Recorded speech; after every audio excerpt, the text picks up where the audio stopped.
certain like kind of mashing, like aggressive, like the start gimmick is stuff. Yeah, it's hard basically, but like that's knowing the when the thing. gimmick is Every character, when you want to go for the advanced conversions, it's hard because you need to know exactly when you need it. You can't just fish for the starters. That doesn't work even at mid-level for the most part. It won't work. And of course, Ness is not just going to have like a Z-drop out, a shield of a gyro. You know, he has to get a specific lead up into it. You know, PK Fire, to be fair, can start off a lot of them, you know, which is not so bad, but like, yeah. I think like a lot of the better Nesses will use that double jump PK Fire onto a platform landing, so there's like very little lag. This is going to be rough. We are seeing the Tantei Mewtwo. The reflection should help a bit from side B with Mewtwo, but like Ness has a Bambi of his own to to change how Tantei plays his traditional Shadow Ball game, well, like Shadow Ball down tilt. I think Gandix is going to approach this by just not being on the same plane unless he really wants to, like using that double jump cancels PK Fire. The thing that's really tricky for Mewtwo's that's a shame.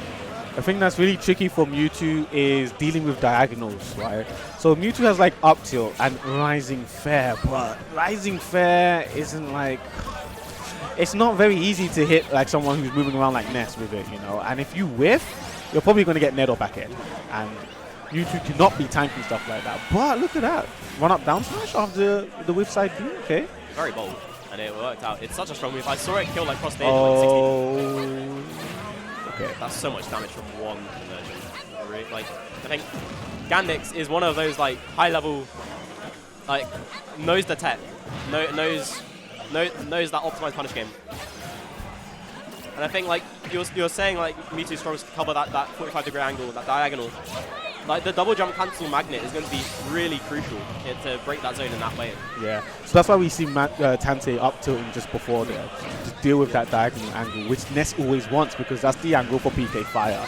So Ness is always going to be hovering around there, and it makes things like the magnet back air harder to deal with because you can't really swing at him so well, and the magnet has a win box and pushes you. This is the thing about Ness. This is that spacing. When you're fighting, you have to know how to cover that diagonal. Otherwise, he will literally just keep getting you. And here we go.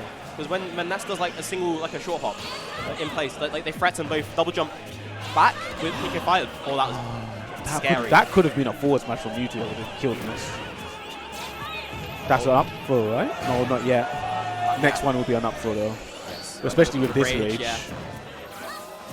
Oh, you see, Tantei wants it. Okay. Tantei wants it. That's actually cool. There we go. Tantei, despite the unfortunate recovery in the first stop, you know, things are even now. Yes, so. Very competitive set here. Oh, this. Gotta be careful. Okay, that teleport was actually kind of bizarre because it was a bit on stage. Oh, that is literally 80%. There were 3 pillars out there at one point. Oh, this is the thing there. So Mewtwo couldn't cover that slight diagonal angle with the net. You know, didn't get enough drift forward, and he can't tank back air. So back air will kill at ledge right now. So this is not looking good. Yeah, Gandix is like taking the opportunities to like zone break so well. Like run up there, run up air, catching that jump. I feel like a lot of characters would have lived there. Poor Mewtwo. Poor Mewtwo. Like being light and being big, being huge hitbox with that tail, and being floaty is like one of the worst combinations you could have. Because like you're hard. It's hard to avoid moves because you're big and floaty, and it's hard to stay alive. Like he took so much damage from being trapped in PK Fire because like your tail's sticking out, and yeah, you're big. And it was a competitive set, well, competitive game 1. You have to wonder if Tantei is going to try and play that same game or he's going to try and counter pick. What are you thinking? What's your prediction? I'm not sure. I think they might just steer. Or okay. Like we've established like they know the mix-up. They know what each player has to offer. It's just like Tantei knows what to do. He just needs to it's one of those things where this isn't an MU knowledge thing. It's an execution thing. You know, it's yeah, you know Ness is going to be diagonal, but do you know how to cover it? Kind of thing. Or are you going to cover it properly, Martha? This might be a PK fire. No, okay. Gandix is just going to do. Gandix at this point is just doing Ness things. It doesn't actually matter that it's Mewtwo kind of thing. It's not. I don't think Gandix is playing a matchup thing versus Mewtwo. It's just, you know, Ness's base playstyle can work against a lot of the class. Yeah, it's like just really effective. Yeah. We're finally seeing that like reflector stuff out those aggressive guys. Oh, there's no jump here. Oh wow. I guess because you went from above ledge to wood 2-frame. And that's saving it. Because you can't get 2-frame if you're coming from above ledge. Nice. Wow. Very meaty. I'm actually surprised he jumped from ledge. I thought he'd just kind of attempt to time the neutral get up maybe. I guess Tantei kind of can cover. It's similar to Charger. Like you can cover, you can just release on reaction to get up, right? If you're spaced right. Or maybe just magnet. Yeah, like you can jump magnet for example, but like I think Tantei just timed it really well. Like kind of read the timing on the release. Oh, that's okay. That teleport was really important to get it back into an advantageous position, and now Tantei just has to keep calm here.